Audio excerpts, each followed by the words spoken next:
সুপ্রভাত সকলকে, ইনাসিয়া চ্যানেলে তোমাদেরকে ওয়েলকাম। আর আজকে একটা নতুন দিনে নতুন একটা ব্লগ নিয়ে তোমাদের সামনে হাজির হলাম। আজ হচ্ছে 2nd of March 2025 আর মোটামুটি সকাল 10টা থেকে ব্লগ স্টার্ট করছি।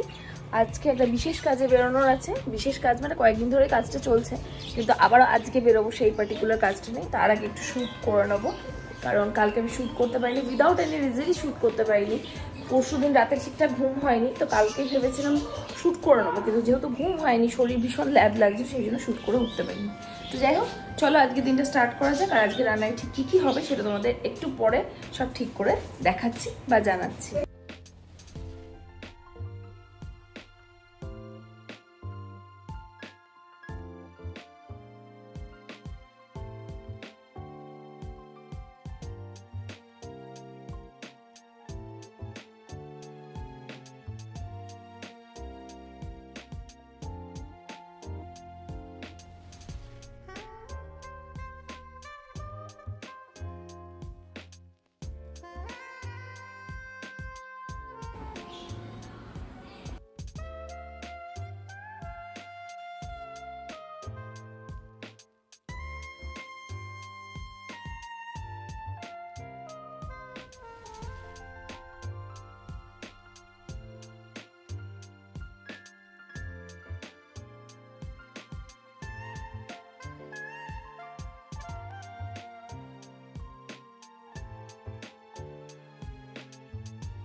পোজ মারছো না, পোজ মারো। সবাই বলো রান্না কেমন হয়েছে, কোনটা বেশি ভালো হয়েছে? হ্যাঁ, শুক্তো কেমন হয়েছে ভাই? ক্যামেরায় তাকিয়ে বল কথাটা। কিসে নুন কম হয়েছে?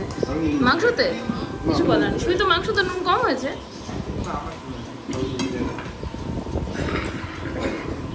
মাটনের ঝোল কেমন হয়েছে? নরম কেমন হয়েছে? সত্যি? কই টানা নিলাম না যে। আমার নতুন দাঁতে নতুন মাংস। নতুন মাংস? এটা আবার কি? দেখি তুমি আবার টানো, দেখি ভিডিওতে নি সব টানছো, সেটা দেখি।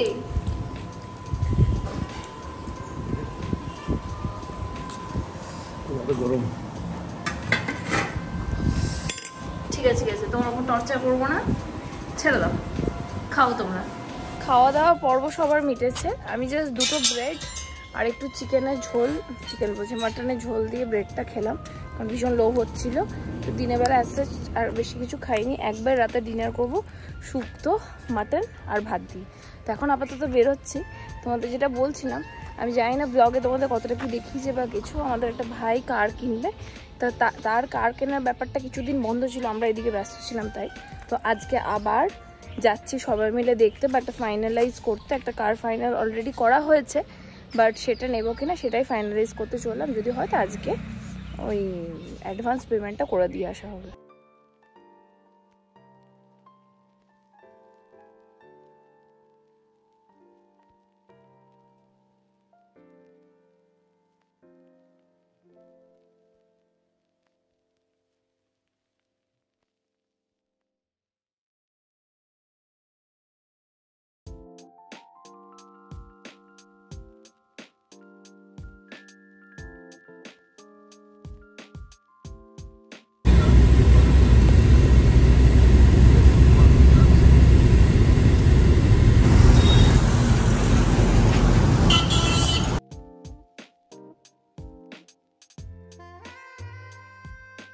আমি বিশ্বাস করছি ভাই,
যা করবো করো, তুমি খাও, কিন্তু বাবুকে আর দিও না।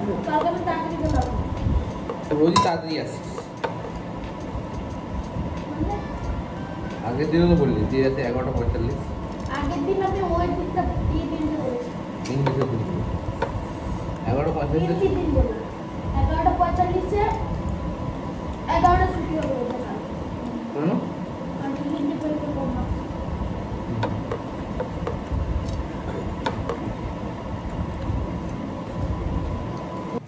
তো আমার ডিনার একদম ডান। আর স্কিন কেয়ার করে আমি এরকম একটা বিনুনি করে নিয়েছি। নাওয়াডেজ না রাতেবেলা বিনুনি করে ঘুমাতে খুব ভালো লাগছে, চুলটা বেশ ম্যানেজেবল হয়ে থাকছে। খোলা থাকলে এদিক ওদিক করে খুব অসুবিধা হয়। তো যে বিষয়ে বসলাম আজকে তোমাদের সঙ্গে শেয়ার করার জন্য, তোমরা তো জানো যে as a content creator blog তো আমি বানাই, বাট তোমাদের ভালোবাসা বা আশীর্বাদে যে যতটা মানে কেউ যদি আমার কাছাকাছি এজে থাকো তাদের ভালোবাসা এবং যারা আমার থেকে বড় তাদের আশীর্বাদে আমি ইনস্টাতে মোটামুটি একটা ফলোয়ার বেস বানিয়েছি। তো যেহেতু তোমরা এত আমাকে ভালোবাসা দিচ্ছ, সেই জন্য আমারও কিছু দায়িত্ব কর্তব্য তোমাদের প্রতি থাকে। তো সেই জন্য ঠাকুরবাড়ির রান্নার বুক সিরিজ তো আমার চলছেই, তার সঙ্গে আমি আরেকটা রান্নার বই আমি আজকে পেয়েছি, মানে অর্ডার করেছিলাম গত পরশু ফ্লিপকার্টে। এটা হচ্ছে বেনুদির রান্না বান্না। সুপ্রিয়া দেবীর ডাক নাম হচ্ছে বেনুদি। তো উনি অ্যাক্টিংয়ের সাথে সাথে রান্নাও করতে ভীষণ ভালোবাসতেন এবং সেই সূত্রেই একটা বইও লিখেছেন। এখানকার মধ্যে বেশ গল্পের ছলে কিছু রান্নাবান্না দেওয়া আছে, মানে ওনার রিয়েল লাইফ রিলেটেডই কিছু ঘটনা বা বলতে পারো স্টোরি, যেগুলো উনি এর মধ্যে লিখেছেন এবং খুব ইন্টারেস্টিং কিছু রান্নাবান্না উনি এখানে লিখেছেন।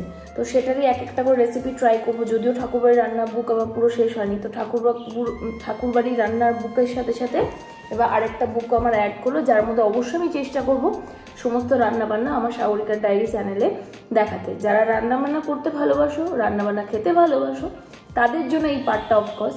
তো এই আর কি। আচ্ছা, যদি কেউ এই বইটা কিনতে চাও তাহলে আমি তোমাদের বলে দিই, এটা প্রাইস নিচ্ছে 499, যেখানে মোটামুটি খুব একটা বেশি রেসিপি নেই। যেহেতু উনি গল্পের ছলে রান্নাবান্নাগুলো দেখিয়েছেন, তাও বলা যেতে পারে মোটামুটি 20-22টা রেসিপি তোমরা পেয়ে যাবে এবং প্রত্যেকটা রেসিপি ভীষণ ইন্টারেস্টিং। তো যদি কেউ কিনতে চাও ফ্লিপকার্টে গিয়ে অর্ডার করতে পারো এই বেনুদির রান্নাবান্নার বইটা। এটাই তোমাদের জানানো ছিল। আর গাড়িটার বিষয়ে বলি, গাড়িটার বিষয়ে এখন কিছু ফাইনালাইজ হয়নি। হলে যদি আমি যাই বা আমার সেই দিন যদি কাজ না থাকে তাহলে অবশ্যই যা হবে জানাবো, বা যদি গাড়িটাও কেনে সেটাও তোমাদের সঙ্গে অবশ্যই শেয়ার করবো। ব্লগটা এর সাথে শেষ করছি। আমার ব্লগ তোমাদের দেখতে কেমন লাগছে অবশ্যই নিচে কমেন্টসে জানিও।